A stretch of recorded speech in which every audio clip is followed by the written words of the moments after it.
फिर पाप प्रवृत्तियों का सार भैया यही जीवन का सार। हमारा तो प्राण है, जीवन है, सर्वस्व है।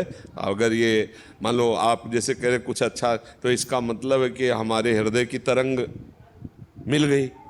जो हमें अच्छा लगता है वही तुम्हें अच्छा लगने लगा, तो मिलान हो गई ना। कोई कहीं का भी हो, तो हृदय का मिलान होना यही भगवान की कृपा होती है कि संतों से, रसिकों से, गुरुजनों से हमारा हृदय मिल जाए। राधा राधा राधा राधा राधा, अपने आप देख लेना, खुद देख लेना। अभी पहले काम करेगा राधा नाम, पापों को भस्म करेगा, फिर पाप प्रवृत्तियों का नाश करेगा, फिर जो आनंद आएगा उस आनंद में फिर अश्रु प्रवाह करते राधा राधा। तो आपसे पूछा जाए आप कोई और पद चाहेंगे और को, तो अंदर से आएगा कि हमें हमें नहीं चाहिए, बस जो राधा नाम से मिले सो मिले, नहीं तो ना मिले। राधा राधा राधा, समझ रहे ना। गुरुदेव 2 साल पहले पशु की तरह जी रहे थे, आज 2 साल से आपने नाम किया है, मतलब जिंदगी चेंज हो गई। मतलब ऐसा लगता है कि सब कुछ बदल चुका है। हाँ, श्री जी के नाम में बहुत सामर्थ्य। और सबसे बड़ी बात हुई आपकी संतवाणी पर श्रद्धा होना। परिवर्तन तो श्रद्धा और विश्वास से हुआ ना। अगर आप श्रद्धा विश्वास न करते तो राधा नाम जपने की भावना ना आती। बड़े लोग तर्क वितर्क करते हैं, है नहीं, तो हाँ तर्क वितर्क करते हैं तो श्रद्धावान लभते ज्ञानम, श्रद्धावान को ही वस्तु प्राप्त होती। तर्क वितर्क वाले तो भटकते रहते हैं, उनकी तो अलग धारणा है, अलग बातें हैं, अलग विचार है। क्योंकि जिसको श्री जी लालजू कृपा करते हैं उसको ये बात समझ में आती नहीं। वो तर्क वितर्क में फंस कर निगेटिव सोच में पड़ा रहता है। वो सकारात्मक सोच में बढ़ पाना बहुत कठिन होता है। बड़े भाग्यशाली हैं जो सकारात्मक सोच वाले हैं, उन्हीं का परिवर्तन होता है। मान लो कई लोग तो ऐसे हैं कि हमसे मिले हैं बाद में आके और परिवर्तन पहले हो गया है, परिवर्तन पहले हो गया। यहाँ भी वही स्थिति है बाबा कि आपके बस वीडियो के माध्यम से देख, हाँ वही में एक अलग तरीके की अनुभूति हुई और फिर जब ये लगा कि अब तो वृंदावन ही जाना है, मतलब एक ऐसी स्थिति। आज बाबा 1 साल पूरा हुआ है, पिछले 1 साल से आज 1 साल आपके प्रकट में दर्शन हुए। तो मतलब ये क्या ही बताएं, हृदय से आप कहते हैं ना जैसे कि गुरुदेव ट्रांसफर करते हैं। तो आप एक बार ब्लूटूथ लगा के देख लीजिए हमारे आप एक बार ब्लूटूथ लगा लीजिए और चेक कर लीजिए कि हमारे अंदर क्या। ये सब श्री जी करती है।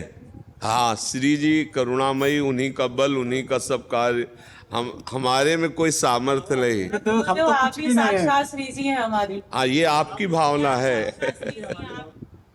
वैसे अपनी एक मन में एक संशय है कि हमारा क्या है, हमारा सोने चांदी का व्यापार है, सोने चांदी का व्यापार है, आभूषणों का। तो क्या होता है कि जैसे कितने नए आभूषण खरीदे और बदले में पुराने आभूषण दिए। अब उन आभूषणों को हमने एक परसेंटेज पे लिया, कभी कभी क्या होता है कि उसमें उससे अधिक सोना निकल आया बाबा या चांदी निकल आई, तो मन में बहुत गिलानी होती है कि अब इसको अगर हम वापस दे रहे हैं तो उनके मन में ये आएगा कि तुमने पहले से ऐसा किया। बाबा ऐसी स्थिति में क्या करना चाहिए, थोड़ा ये बता दीजिए। नहीं, अभी हम प्रश्न का मतलब, चूंकि ये हमारा विषय। जैसे सोना इन्होंने 1% पे जैसे 10,000 पे ले लिया वापस, एक उसका मूल्य देख के, बट बाद में जब वो चले गए ग्राहक यहाँ, इन्होंने जब उसको चेक किया वो निकल गया 15,000 का या 20,000 का इनकी नज़र में। हमने तो 10,000 का मूल्य बता अब देखो व्यापार है, इसमें कभी घाटा भी हो सकता है।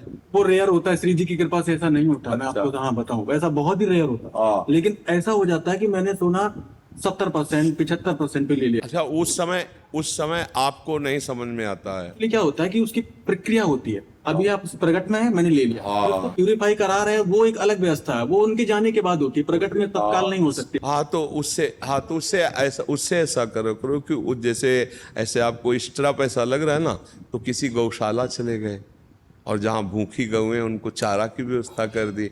किसी ऐसे चैरिटेबल से जुड़ जाओ जिनमें अनाथों को विविध प्रकार की सुविधाएं दी जाती हैं, औषधि है, वस्त्र है, भोजन है।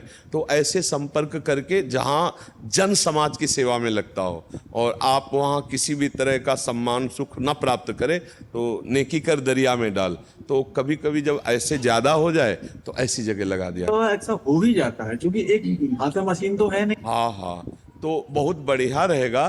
तो जिसका धन है उसको भी लाभ मिलेगा, क्योंकि उस सत्कर्म में उसका धन जा रहा है और आप हो गए निमित्त मात्र। माल तो उसी का है ना, तो उसको भी पुण्य मिलेगा और आपका भी मंगल हो। कम होता था, लेकिन जब से आपके वचनों का थप्पड़ पड़ा है तो फिर बड़ा लगता है कि हाँ नहीं, बड़ी सूक्ष्मता से आप अच्छा विचार किए। तो उसके लिए ऐसा कर्जा को निकाल के रख दिए और महीना 2 महीना में जब जो भी 1,000 2,000 4,000 हो गए तो किसी ऐसी गौशाला में चारा लेके जाओ, टाली में भरवा लिया और सब गऊओं को पवा दिया, ऐसे कर दिया। ये आए विविध सेवाएं। हाँ, उन सेवाओं में अपना संबंध नहीं होना चाहिए। सेवा उसे ही कहते तो हैं। मेरा पैसा है ही नहीं। नहीं, संबंध अपना, जैसे अपने रिश्ते नाते या नमस्कार या धन्यवाद देने वाला, ऐसी जगह नहीं करना चाहिए। एक विषय में बाबा क्या हुआ कि मैंने सोना लिया, उसमें सोना एक्स्ट्रा निकला, फिर मैं उसके कुछ दिन बाद उसके घर जाके उसके पैसे देने गया तो बोला भाई साहब आप जैसा मैंने देखा नहीं व्यक्ति। मैंने कहा भाई साहब ये हमारी श्री जी की कृपा। हाँ, पर अब आगे से उसको इस तरह से कर दो तो उसका मंगल हो जाएगा और धीरे धीरे आप नज़र और बढ़िया करो। कृपा जैसी हाँ, जितना पवित्र नज़र कर पाओ कि वास्तविक जिसका जितना सोना है उसको उतना धन आप दे सकें। हाँ, कभी ऐसी चूक हो जाती है, अर्थ आ जाता है, तो उसे सार्वजनिक मंगल स्थान पे लगा दो, जिससे सबका मंगल होगा, उसको पुण्य होगा, जिसका धन था उसका भी पुण्य होगा और आपका भी मंगल हो, क्योंकि आप ईमानदारी से सत्कर्म कर रहे हैं, सत्कार्य कर रहे हैं।